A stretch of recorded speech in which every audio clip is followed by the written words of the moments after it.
Hi, Founder fans. Jason here, and today's founder is Aaron Burr, the lighter side of Aaron Burr. And to help us talk about Aaron Burr, we are joined by Karen Q from Patriot Tours New York City. Hi, Karen. Thank you so much for being here. Hi, thanks for having me. Absolutely. So when I reached out to you, I said, "Well, what founder should we talk about?" And you brought up Aaron Burr. So what is it That's about right. Aaron Burr that is so appealing to you? Well, Aaron Burr is the greatest father of his time. As you might know, I've written a book about his daughter, Theodosia Burr. Yep. And in doing that, I had to learn more about Aaron Burr than anyone probably ever wanted to know. And what I found out was, aside from the political Burr, the personal Burr is a fascinating and really decent man and a phenomenal father. Yeah, Theodosia comes up. I wouldn't say frequently around here, but after the play, it's interesting. She was featured in the play Hamilton, Right. obviously, but just as a baby. But as you said, her education, I understand, was extraordinary. It was stunning for the time. Burr set out to educate his only, let's say, his only child he recognizes as a legitimate heir, Theodosia, as if he would educate a firstborn son. Aaron and his wife, also named Theodosia, who in herself was a brilliant and accomplished woman, believed that women could be educated equally to men. And the only way to show people that could happen was to prove it with their daughter. So from the time she was able to talk, she began learning at the same rate a boy would learn at that time, and eventually was tutored by the same tutors who tutored the firstborn sons of many New York's most wealthiest and well known families. Right. I always like to say around here that the American Revolution was at the peak of the Enlightenment. So these type of ideas that hey, maybe women can be educated. What do you know? So Right, and Burr, in one letter to his wife, actually said, I'm setting out to prove that women have souls, because the idea at that time was that women didn't even have souls. So Burr is saying, this is all ridiculous. I know from being with you that there are women who are capable of the same intellectual accomplishments as men, and we're going to prove it by educating our daughter as if she were a firstborn son. yeah, And they did it. yeah, she ends up being one of the best educated people in the young nation. Yes, of men and women. Right, She's remarkable. She could read and write by the time she was 5. She wrote her first letter to her father when she was just 5 years old. right. Before I was writing letters. Right, and she read Latin and Greek, which I don't read. Right, exactly. She was well up there. It's extraordinary. So, speaking a little bit more about the, as we said earlier, the lighter side of Aaron Burr. What is maybe a common misconception people have about Aaron Burr that you think? I think a misconception people have is that he was in some way cold, detached, and scheming. And he really wasn't any of those things. What he was a Presbyterian. You might know that his grandfather was Jonathan Jonathan, Edwards, yeah, right? And so he's raised in a very strict Presbyterian culture. And you really see that in his personality. Burr publicly doesn't say anything bad about anybody. He doesn't, wade into public political debate. When he's raising his daughter, he gives her all kinds of instructions about how to behave properly socially. For instance, if you turn down an invitation, it's not that you turn it down, but the way you turn it down that people remember it. So he's a very controlled person socially, but privately, he's an incredibly loving, kind, and generous man. Even raised his wife's 5 children as his own, educating both of her sons as if they were his own sons. yeah, that's amazing. And Yeah, I especially, mean, yeah, it, you it don't just just go from essentially political obscurity to a tie for third president of the United States if you're That's cold and right. aloof, like you said, people generally misinterpret him as. That's right. And people liked him very much. You probably know that his law profession was extremely successful and very lucrative. He represented a lot of people in New York successfully, and he was elected multiple times to serve in the New York Assembly as well as serve in the Senate. So he really wasn't, the kind of detached, cold, scheming person he's been made out to be. He was very sociable, a very graceful, very kind and warm and generous man. Right. until that whole duel gone wrong there. And the thing You is, know, I'm sorry, go ahead. the duel, the duel is something my Mrs. Q character, my reenactment character, talks about all the time because she does talk about the frequency of duels in New York at that time and the silly reasons for which they occur. So dueling to them wasn't such a strange thing. The fact that someone actually died in a duel was the stranger part of the whole thing. And that it was Right, a second Hamilton to die in a duel was right. shocking My because it was mostly just all, play acting. yeah, my understanding is often it was just okay, we showed up, that's enough. But even when people did shoot, it was usually to hit a limb, as like a Yeah, warning shot. right. Shoot in the ground, Right. shoot in the air, Ex- whatever. exactly. Nobody's aiming at anybody. Right, but then Burr, unfortunately for him, gets a little mixed up with things out in the West, where his little filibuster expedition goes awry. Now, I understand a lot of that was being framed by James Wilkinson, who I've heard referred to as Slippery Jim on multiple Yeah, occasions. and But and what is somebody your named feeling Thomas about? Jefferson. Yeah, well, Jefferson was receiving communications from his head of the senior officer of the United States Army. Not that he is totally blame free in this scenario, but for some perspective. Well, So, what is your perspective on Aaron Burr during that whole ordeal when he goes west? I think that Burr, like many men of his time, did not really know what was going to be west of those original 13 states. What could occur there? Was it going to be another country? Was it going to be the United States of America? What was it going to be? And so he, like lots of explorers or wealthy men, went out to see, what the possibilities were and how he could enrich himself and what he could do. So I don't think, in terms of the time period, what he did was so out of the norm. The politics surrounding it and the whole him being accused of treason in the trial was all part of a long running, Washington intrigue between Burr and Jefferson and was it Justice Warren, who were all scheming and plotting against each other all the time. And that really comes out of all of this trouble that started when Burr was vice president and Jefferson tried to get Chase off of the court as incompetent. So this stuff just kind of goes on for years and culminates in this treason trial where Burr is found not guilty, primarily because the judge hearing the trial has a grudge against Jefferson. Right. Well, So to right, be it's fair to John Marshall, it was Marshall. I'm sorry, I yeah, yeah, forgot. no, you're right, you're right. It's fine. To be fair to him, he was trying to be impartial. you know, uh, as a, I try and stay politically objective on this channel, but uh, John Marshall obviously had his Federalist bias, and he, I believe, did a fairly good job staying objective because it would have been easy for him to come after Democratic Republican Burr That's right. and get one of them for treason. And I think really they really wanted to have a very narrow definition of treason so that it couldn't be used as a political weapon. Right, which as far as the founding goes, is still relevant today. We're still the beneficiaries of that decision in many fashions. Right, right. And one of the things I in my own work I specialize in is all of the awful politics of New York, which of course just encompasses Alexander Hamilton and Aaron Burr, right? That Right. their whole lives they're involved in New York politics, which is filthy and dirty all the time. And there's always this knowledge in New York that your enemies are going to do anything to ruin you. So to have this careful reading of the law would be very important because they'll just gang up and lie about anybody anytime in New York to ruin them. And a little bit of that is going on in 1804, which leads to the duel, Right. um, with both sides doing a fair amount of lying that year. Yeah, no, it kind of always happened in New York. I mean, that's where the Federalist Papers are printed at the same time. I'm currently on the channel reviewing the essays of Brutus and how that was essentially like a Lenin-McCartney battle in the papers about the Constitution.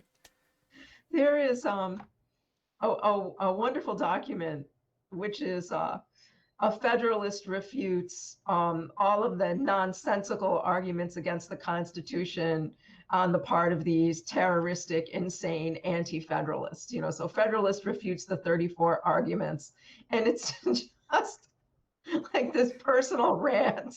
You guys are all fools. You're all troublemakers. And even I think on Monday, I was giving a little lecture and I was talking about how I think it's in Federalist number 67, where Hamilton writing is defending the presidency.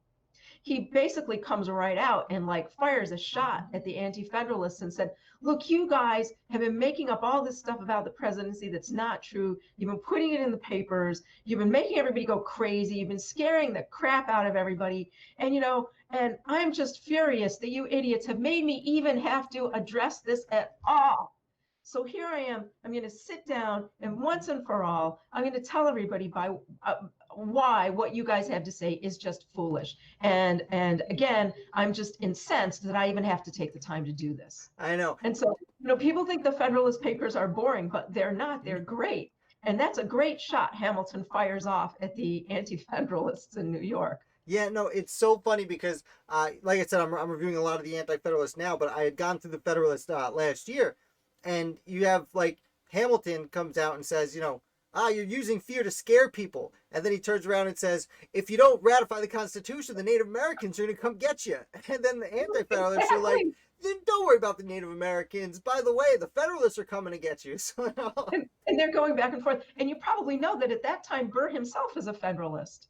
Right. And they're ratifying the Constitution. Burr fully supports the Constitution. Right. He knows there has to be a union of the states. He knows there has to be, a robust way to defend the states. And later on, his political opponents within the Jeffersonian camp are going to use that against him. They're going to say, oh, well, look, Burr's just a flip-flopper, right? When it served his purposes, he was a Federalist. Now it serves his purposes. He's an anti-Federalist. But the thing was, I think we see Burr's thinking evolve as the nation grows and he sees how it changes and he matures as a man as well. Yeah. So I think, with him, it's an evolving idea, which even today, when someone's political views evolve, they get accused of being a flip-flopper. So, right. We still do that. Right. There's nothing wrong with that. Right. And what's interesting too is you see, as you said, Burr maturing, he's still a fairly young man in the 1790s. They're both young men. That's sure. true. Yeah, certainly. And you see a lot of people change sides after the Constitution's ratified and things settle down a little bit during the Washington administration. Like Luther Martin was a pretty big anti-federalist, and he comes around and ends up supporting the Constitution a lot later on. But that's just one example. And in New York as well, you see George Clinton, who also knew we had to have a Constitution and we needed all those things, becomes a rabid anti-federalist when it serves his political purposes. Right. And then he becomes vice president. Yeah, after Burr. Right, exactly. Right, so, after Hamilton, after Burr and Jefferson have their divorce. Right. Well, and it's interesting because they basically were like, we need someone from New York, right? Because you see a lot of Virginians. I'm sorry. I just found in my notes a note that I took many years ago when I was, talking about around 1804, Hamilton and Burr, taking notes on both of them. And one of the things I noted was that by 1804, they were both basically rejected by the parties they helped start in New York. That Hamilton was the de facto leader of the Federalists, and Burr for a long time was the de facto leader of the anti-federalists or Jeffersonians. By 1804, they're both pretty much rejected by those parties. Right. It's really interesting. And that's a great point people overlook about Burr, is New York was important. That's the point I was going to make. We see a lot of Virginians becoming president, but we see a lot of New Yorkers becoming vice president early on. There's a long time, what do I want to say, friendship between New York and Virginia and those anti-federalists or Democratic Republicans or Jeffersonians or whatever you prefer to call them. Right. So you see a long time alliance between those forces in New York. Yeah, well, for lack of a better term, New York was essentially a swing state at that point. It was. I mean, George Clinton was governor most of the time, but then he gets supplanted by John Jay, who wrote some of the Federalist Papers. Right, You know, right. And then it goes back, I think, to what is DeWitt next? DeWitt Clinton might be next. I So might go back to George for a minute. I think I think DeWitt was a little bit later. The name's escaping me. I'm like jumping ahead now, like to future vice right, right. presidents, like Daniel D. Tompkins is in my mind. But you even see that, in the election of 1800, where Burr is really out going throughout the Northeast, whipping the vote for Jefferson. Right. And it really is Well, Burr's that's incredible political savvy and his political power. And he's really at the height of his political, abilities in 1800 when he travels throughout the Northeast, getting the anti-federalist vote together for Jefferson. yeah. Well, it's like you said, he's one of the leaders of the party, and in New York, it's extremely important. Which brings me to another question. I understand that Aaron Burr played a role in creating what we now know as Tammany Hall. Yes, that was it started as the Tammany Society, Right. which was a historic preservation society. And when Burr eventually became president of that, it morphed into, a political organization, or the Democratic Republican Society. Right. So, and Burr, at the head of that, of course, Burr was anti-slavery. Burr was an abolitionist. Burr worked very hard for years in New York to have slavery abolished, and wasn't able to accomplish it until 1799, Right. when his rival John Jay was the governor. But Right. Jay also was an John abolitionist. Jay was part of the So, Manumission Society. So was Alexander Hamilton. Hamilton, Yeah. right? It And was a pretty strong movement. It's one of the few bipartisan things in New York at the time. right, and they were not able to fully, get rid of slavery until Burr and Jay had that opportunity together to Right. finally end slavery. So that was something they worked together to do. Yeah, that's amazing. And I understand. So Tammany Hall, William P. Van Ness has become a little bit famous because of the play Hamilton, a little more famous than he used to be. But he was a really important, I don't want to say not lackey, but lieutenant to Aaron Burr for a while there. William P. Van Ness is an extremely important character in Aaron Burr's life and in the political history of New York.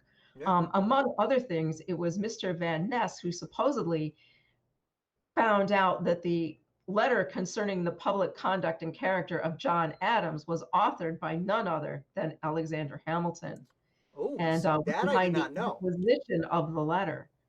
Really? Yes. That's fascinating.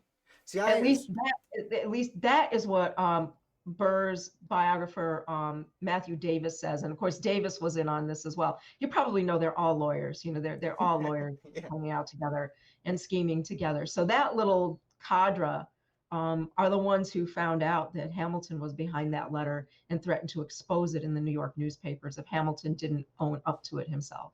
That's really interesting. And because if I'm not mistaken, the Tammany Society, like we said, which develops into Tammany Hall and has this intrigue we're discussing, William P. Van Ness takes a young Martin Van Buren under his wing in the early 1800s. Who, the rumor in New York at the time, was the son of Aaron Burr. Oh, so I don't know that rumor. I don't. Oh, yes. I don't know if there's any substantiation to that. Well, people at the time, when young Martin Van Buren was conceived at the same time as young Theodosia Burr near Albany, New York, specifically in a place called Kinderhook. Right. And young Burr was the Van Buren family lawyer. And neighbors apparently said that he was often seen visiting Mrs. Van Buren in the absence of Mr. Van Buren, and thus was created Martin Van Buren. And then later people said that Martin Van Buren absolutely had Burr's incredible intellect and political savvy. So Well, that this was is a news rumor to that me. stayed around New York for a long time. That's news to me, not the political savvy. That's obvious because Van Buren goes on to essentially create modern politics in America. Yeah, a brilliant The guy. party Yeah. system, campaigning, and that all, like I said, comes from the not nascent, the very young Tammany Hall that Aaron Burr essentially created. So Aaron Burr's role in the founding of the United States is significantly larger than most people give him credit for. Right, and we see some of Burr's personal ideals as Tammany Hall, evolves, because one of the things Burr pushed for in New York was greater voting rights for people who had just arrived in America. He felt like the old New York aristocracy, in the form of the Hamiltonian faction and the landed wealth, was trying to prevent new people from voting. And that if people came here, they should, after some amount of time, be qualified to vote. So he recommended greater voting rights. He also, of course, was against the Alien Sedition Act, very much against it. Right. He didn't like that. And you see some of He this. was also a Democratic Republican by that point. Right, he was. And you see him arguing for different things like this. And you see that Burr is not a racialist in any way whatsoever. Right. Burr really believes in the abilities of individuals, and he really doesn't see people by race or religion or even, gender, As we obviously. discussed earlier with his daughter. Right. Yeah. So he's kind of a bit ahead of his time in a number of the ways he sees things. And of course, when he advocated for looser voting rights, what did they say? Oh, Burr just wants all these foreigner immigrants who don't know what they're doing to listen to him and vote his way. Right, but at the risk of getting too far away from the American founding itself, Tammany Hall would become fairly famous for that, where immigrants would come in and poor people would say, hey, here you go, let's help you out, we got food. That's when Tweed comes along. Well, you're right. And that's, again, after the American founding, and it doesn't necessarily have the same positive view when we look back in history as it may have, like as we're discussing it during the American Revolution. It's weird talking about Tammany Hall in its infancy, is the word I was trying to find before. Right. It's weird discussing it in its infancy as opposed to what it became, because it's a lot of the same tactics, but the revolution itself, the founding, has more of a positive aura about it in many fashions. Right. Well, one thing we do see stay throughout the history of Tammany Hall, right up through the Civil War, is the anti-slavery stance. Right. And this causes the Tammany Society to split with the Democrats on the eve of the Civil War, because they don't support slavery. And although the Democrats in New York largely supported the Confederacy, the Tammany Society fought with the Union. And they were all Union soldiers, and you probably know they were commanded by the great Tammany politician Dan Sickles. But we're getting into a different era. Yeah, but another era of great New York characters. I try and stop every conversation at 1784. Yeah, when Lafayette so did his tour. That's when we're all done. New York morphs into everything, but you do see Tammany maintain those original founding ideas, right, of the right to vote, the right immigrants' rights, that immigrants should have the right to free speech and not be arrested if they print or publish something against the government, and there should be no slavery. No man has the right to enslave another. So you see those items from Burr's founding of the Tammany Society really stay with it through its very bad times, even though they kind of they corrupted some of those ideas. But you can see how important those were at Burr's time. When people are flooding into America, you might also know we had a huge wave of French immigration into America, and particularly into New York. And Burr was instrumental in helping found that French society in New York. Well, people were fleeing the French Revolution and the beheadings and that kind of thing. Right, and there was a French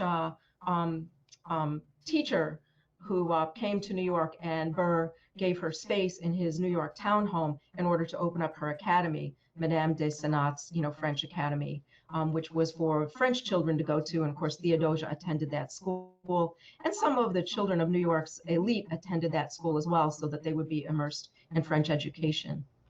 Karen, this is fascinating. That is our time today. Thank you Okay. so much for coming to hang out. I could talk to you for days on end, I assume. I'm sure. But I encourage people to learn more about Vice President Burr, because he really is not the man, we've been made to believe in our time. You don't just become vice president. No, you don't. All right, Karen, well, thank you so much. He also had a lot of electoral votes in the 1796 election, too. So he was already getting there by 1796. Right. We could go on forever. Thank you so much, Karen. You make sure to come back. Come back real soon, and we'll chat more about Aaron Burr or whatever founder of the day it is when you come back. Okay. Thank you so much.